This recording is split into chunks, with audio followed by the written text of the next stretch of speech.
going on, everyone? So sticking with the trend, talked about Jalen Hood-Schifino, talked about Dalton Knecht, and their potential impacts this year for the Lakers. Want to talk about Max Christie. Now, Max Christie, it's hard to really gauge because we didn't get to see enough to really know, okay, he's ready, and I mean, you could even slot him into a starting role type thing. We didn't get to see that necessarily. We didn't get to see the potential breakout and what he can really do on the basketball court, primarily because of Darvin Ham, right? Darvin Ham rather play Taurean Prince 40 minutes than play Max Christie even 10. And that was really frustrating. And based on reports, that was one of the reasons why Darvin Ham actually was fired, was because of his lack of utilization of Max Christie. I mean, I talked all season about just how poorly Darvin Ham managed his players and how poorly he properly slotted guys. Right? Rui Hachimura was out of position primarily all season. Spencer Dinwiddie was terribly utilized and out of position all season. Christian Wood, right? Max Christie. Max Christie was more so just not utilized at all rather than being a guy that, was out of position or something like that. It's not like he had him playing power forward. He just didn't really play him much. And it was really unfortunate because the excitement for Summer League that you saw the strides that Max Christie took, right, from year one to year two. He was clearly the best player on the court every time he played. And it was like, okay, can that translate to the actual NBA level? But to be fair, at the time, the question was, is there any minutes for Max Christie and Cam Reddish, right? That was the question. It was like, man, look at this team. They got all this depth, particularly at the 2 spot, right? The guard position. Is Max Christie even going to get any opportunity? Same thing with Cam Reddish. Turns out Cam Reddish got plenty of opportunity, and it had nothing to do with the positioning of players. It was just he really liked Cam Reddish. And in Cam Reddish's defense, pre-injury, he was actually very good defensively for us. Very good. Especially without Jared Vanderbilt. That was needed. So I don't really blame Darvin Ham for playing Cam Reddish as much as he did, at least early on. Because again, we kind of needed that at the time, especially while guys were really struggling. Remember, early on, Austin Reeves was struggling, D'Lo was struggling, Rui was struggling. Like, everybody was struggling rather mightily. And the lack of consistency. So it was nice to just kind of have, hey, we don't have that Jared Vanderbilt. Cam Reddish is a guy that could do that. So I don't really fault too much for that. But then you had all the injuries to like Gabe Vincent and various other guys. And it was like, okay, now's the opportunity to play Max Christie. Now we're going to get to see, just like Austin Reeves, right? Austin Reeves didn't really get much of an opportunity until injuries, till LeBron goes down, right? All of a sudden, we need somebody to step up. Austin Reeves starts getting more minutes, and boom, he has his breakout, and look what happened. So that was kind of the same thought process. It's like, okay, you got all these injuries, Cam Reddish and Jared Vanderbilt and, Gabe Vincent, and it's like, okay, now's the good opportunity to really throw Max Christie out there to the Wolves, and let's see what he can do. And that just never really happened. And what's even more frustrating is some of our best lineups were with Max Christie in. Some of our best lineups were with D'Lo and Max Christie, like by a large margin. And Max Christie, overall 3-point percentage was not great. I think he was like 32% off the top of my head. But he shot 40% his rookie and sophomore year from on catch and shoot threes. So he's 40% on catch and shoot, which is primarily what he would have been taking anyway. Right? Like, all of Taurean Prince's shots were catch and shoot, right? Like, so, again, Max Christie would have been able to do that, but it was more so the defensive versatility that he would have been able to kind of display out there and being able to defend multiple positions. I mean, he had some great sequences, right? In, like, the Suns series against Damian Lillard, he was actually really good defending. Like, he had some great just defensive sequences against stars, not just, like, bench guys or role guys, right? You really saw him get after it on the defensive end, and then his ability to knock down the 3 ball, but he could also put the ball on the deck. He was still making plays. Like, there were some real good moments from Max Christie, even when he wasn't hitting his shots, right? He was still able to find other ways to impact the game, find ways to knock down or to get guys going, as well as basically break out in transition and defend multiple positions, right? I do think Max Christie is best slotted at the 2, and I do think, given the shape up of this team right now, assuming no trades, nothing crazy happens, my guess, again, you never really know, my guess is that it'll be D'Lo, Gabe Vincent, Reeves, Max Christie. Then it'll be Vando, and then Dalton Connect, LeBron, Rui, and then AD and Jackson Hayes, right? So that's probably my guess about like the 10-man rotation, like how the Lakers kind of structure that, and we'll see how many minutes each guys get and whatnot. But I do think Max Christie will get opportunity this year because, again, that was one of the big highlighted points that the Lakers really wanted to see happen with Max. They wanted to see him get more opportunity on the basketball court to see what he gets, right? Also,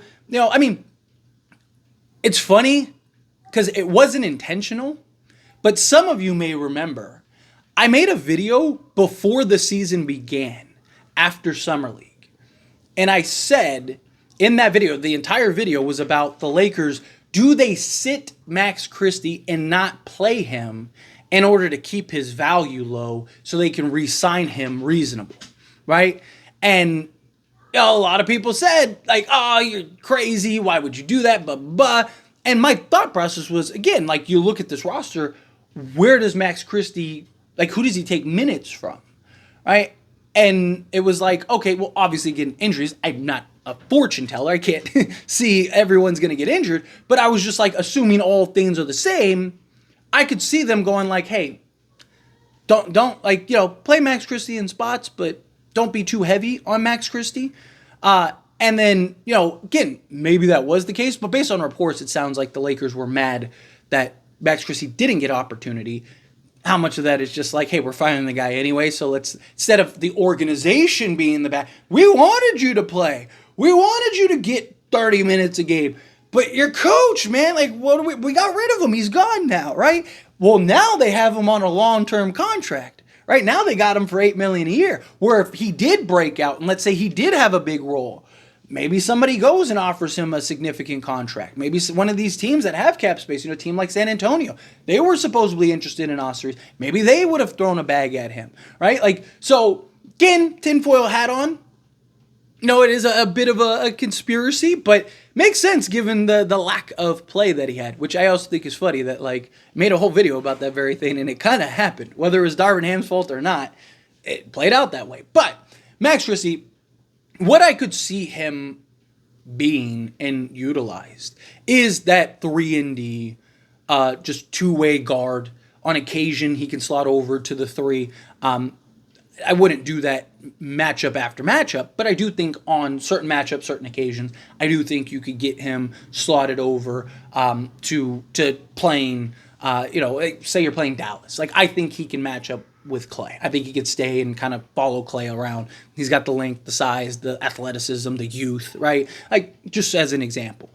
But also, what is the incremental increase in his game, right? Because, again, he was excellent last year, particularly on the defense side, but still gambled, and he still didn't recognize the matchup at times, right? About going, like, for example, going over or under screens, right? Like, oh, I have a shooter. Instead of me going under, let me go over and kind of try to close that out. He would kind of make the wrong read, and, now it's like splash, and it's like, man, right?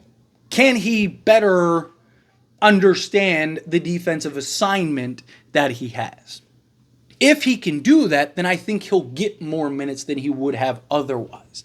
If he's good defensively, I don't know where JJ Redick will slot him, right?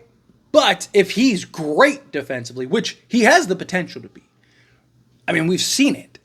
He's had those moments, but can he kind of focus and stay engaged and locked in on that side?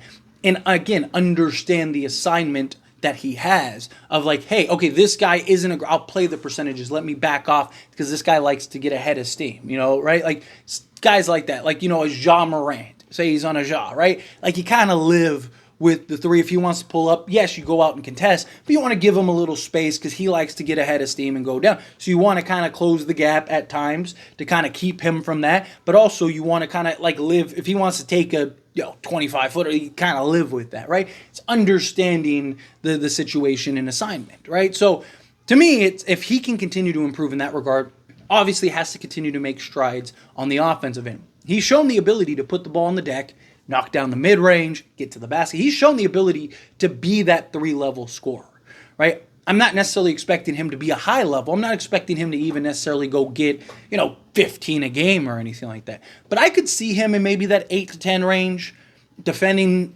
one of, if not the best player on the other team, right? And just kind of being that legit two-way 3-and-D guy. Kind of being the KCP type for us, where he's coming in, he's defending at a high level, knocking down the three-point shot on a high level. Again, he was 40% on catch shoot threes. That's good. That bodes well, right? Because 2 straight years, and it was so.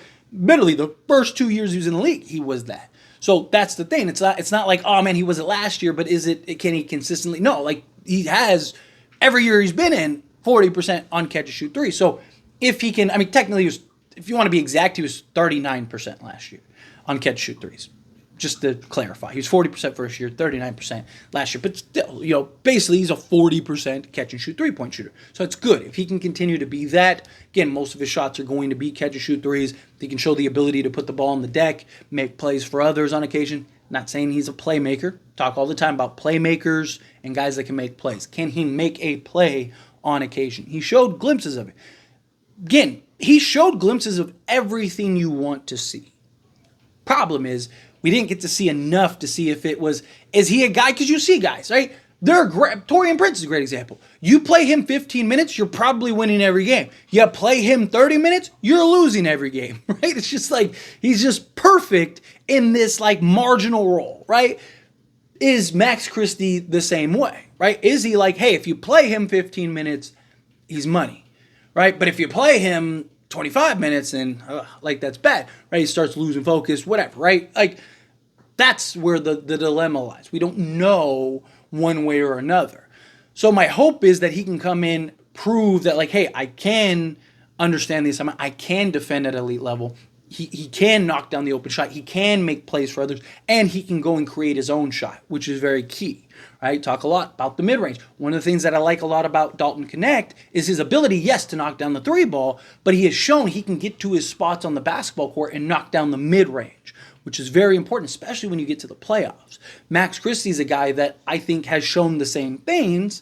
It's just, will it translate to an NBA level consistently? We've seen him do it on an NBA stage, but can he do it game in and game out, night in and night out to that consistency level? Again, there's a big difference between a guy that can do it on occasion and a guy that, every night he's giving you, he's a lock for 8 points, on random occasions he'll go get you 20, right? He'll have that 20-point night, right? Like that's the thing. Like what's his floor, right, when he's on the court compared to his ceiling, right? Particularly right now. And I don't mean ceiling like longevity. I mean game in and game out for this season. I think he can really kind of play a role in that regard. But anyway, as always, this is a discussion. I pass a question on you. Let me know your thoughts and opinions down in the comments below. What do you think? How do you feel? What are your thoughts? Think Max Christie can have a big part and play a big role for the Lakers this past season? Do you think no? He's still, we still got to wait and see type thing, which I do get. Again, we haven't really gotten this major sample size of it one way or another. But, again, how you feel, whatever your thoughts are, I'd love to hear it. So let me know down in the comments below. That being said, if you even like this video, hit that like button. Helps me a lot. It's me enjoy these types of videos, and I truly appreciate it. Not subscribe to the channel, hit that subscribe button. Turn on the bell notifications. Appreciate y'all. See you in the next one. Thank you.